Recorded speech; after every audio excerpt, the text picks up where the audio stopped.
شايلة طاجن ستك ليه؟ يلا نزليه وهقولك تعملي ايه.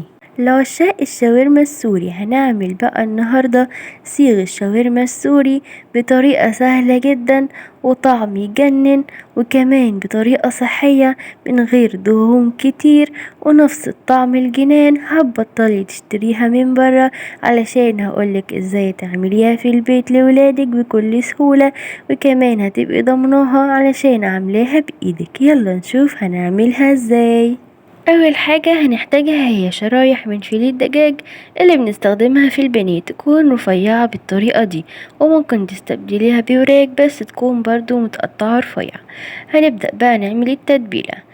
اول حاجة هحط بابريكا، فلفل اسود، توم باودر، وبصل باودر، وكزبرة، ومعلقة صغيرة من الحبهان المطحون، ومعلقة خل، ومعلقتين من الزبادي، ومعلقة من الزيت.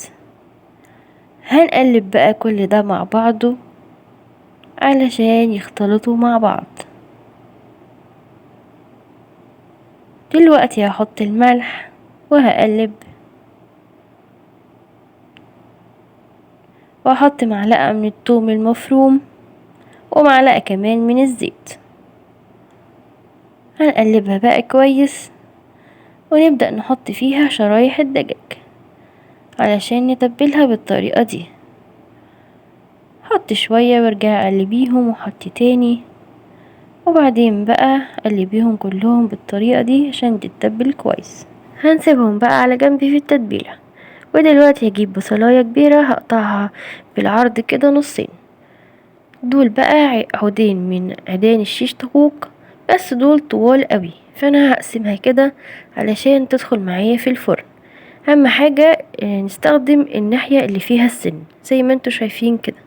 ودلوقتي بقى همسك البصلاية وهقلبها كده، وهدخل فيها العود بالطريقة ديت من تحت كده لحد ما يطلع لحد فوق، من ناحية السن ده يكون فوق، علشان هي دي قاعدة السيخ زي ما انتوا شايفين كده. هبدأ بقى احط فيها شرايح الفراخ اللي احنا تبلناها مع بعض.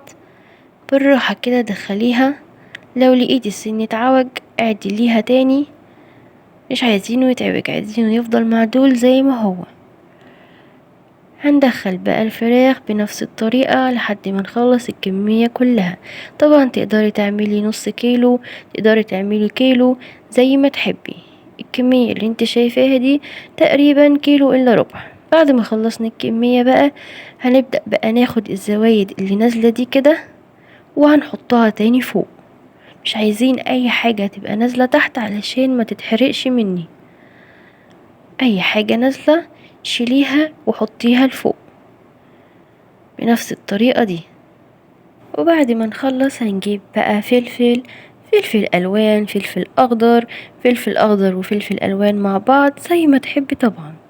هنبدأ بقى نحطهم في باقي التتبيلة، وبعدين هنرصهم كده من فوق على السيخ بالطريقة اللي انت شايفاها دي كده. هنبقى خلاص خلصنا. بصوا بقى السيخ كده بقى جاهز معانا، شوفوا بقى شكله حلو ازاي.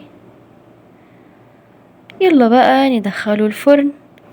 هنكون مولعينه من تحت بس على درجة حرارة متوسطة، مش عالية قوي ولا واطية قوي.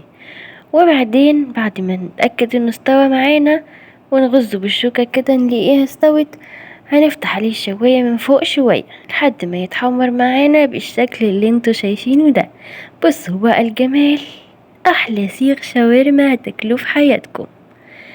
جوسي، طرية، مش ناشفة خالص ولا محروقة، وطعمها بجد لذيذ قوي قوي. بصوا شوفوا الحلاوة، شوفوا الجوس اللي بينزل منها.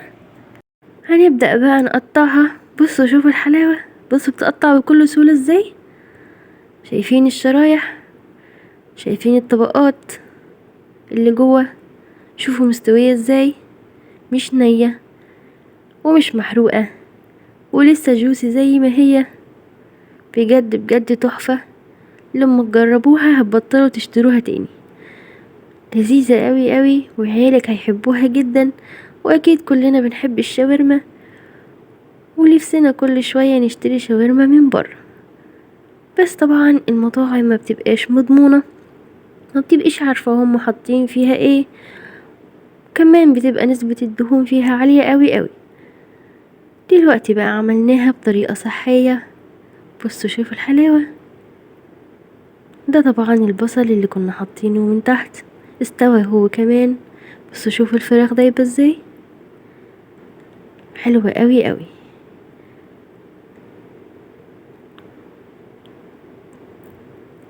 شايفين بقى مستوية من جوه، هي لسه سخنة على فكرة. بصوا شايفين الحلاوة. هنبدأ بقى نقطع البصل اللي كان تحت، والبصل مستوي ومتكرمل وبيدي طعم حلو قوي قوي للشاورما. وكمان الفلفل هنقطعه شرايح كده علشان نستخدمه في السندوتشات. يعني بصوا الحلاوة بقى، انا كبهير انبهرت.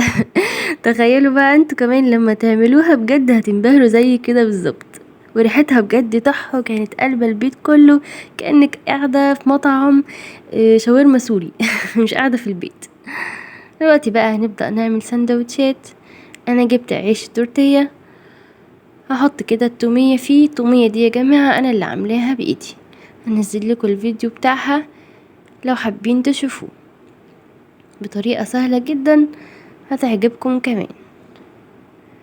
حطينا بقى تومية، حطينا الشاورما، شوية من الخضار وشوية من البطاطس، شوية من الكاتشب، شوية مايونيز. يعني حطي بقى اللي انت عايزاه، تقدري تحطي خيار مخلل زي ما تحبي. تقدري تعمليها في الفينو، تقدري تعمليها في الكريب او عيش تورتيه زي ده، او تاكلي معاها مكرونه. وكمان لاصحاب الدايت والرجيم تقدروا تستخدموها في السلطه، هتبقى حلوه قوي وطعمها جميل وصحيه، مفيهاش دهون كتير ولذيذه قوي قوي. على عكس طبعا الشاورما بتاعه المحلات، بتبقى مليانه دهون كتير قوي، وكمان ما بنبقاش ضامنينها. واحلى حاجة ان احنا عاملينها بايدينا علشان نبقى مطمنين على ولادنا. ودلوقتي بقى بعد ما خلصت السندوتشات كلها، هجيب طاسة بقى كده على النار، معلقة زبدة او زيت زي ما تحبي، وهبدأ بقى كده اديها لون من كل ناحية. طبعا لو عندك جريل تقدري تستخدميه، هيبقى شكلها حلو قوي قوي. اول ما تاخد لون هنقلبها على الناحية التانية. طبعا اللون ده حلو قوي قوي، وكمان بيديها قرمشة كده من بره، بتبقى لذيذة قوي قوي.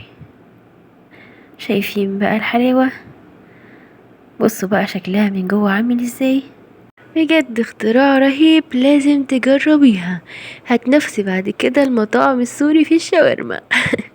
هتبطلي بجد تشتريها وهتعمليها على طول للولاد، وهيحبوها جدا جدا. وكمان هتوفر معانا جامد. كمية السندوتشات اللي انتوا شايفينها ديت كانت بنص كمية الشاورما اللي عملتها معاكم، يعني لسه في شاورما باقية ما اتعملتش. تقدري طبعا تستخدميها سندوتشات تاني، او تقدري تعملي بيها اي حاجة، حشوة بيتزا، حشوة مكرونة، زي ما تحبي طبعا. بصوا بقى الحلاوة. وكمان عملتلكم التومية. طبعا شاورما يعني لازم تومية، ما يستغنوش عن بعض ابدا. عملتها لكم بطريقة سهلة وسريعة، تقدروا تشوفوها لو حابين. هسيب لكم اللينك بتاعها تحت الفيديو، تقدروا تشوفوها في اي وقت تحبوا. كريمي ولذيذة قوي قوي، هتعجبكم. بس خلاص كده خلصنا احلى شاورما سوري هتاكلوها في حياتكم. لذيذة وصحية وطعمها جنان، لما تجربوها هتنبهروا بيها. يلا جربوها وهتدمنوها، مش هتبطلوا تعملوها ولا تاكلوها. متنسوش تشتركوا في القناة وكتروا الشير، واشوفكم على خير.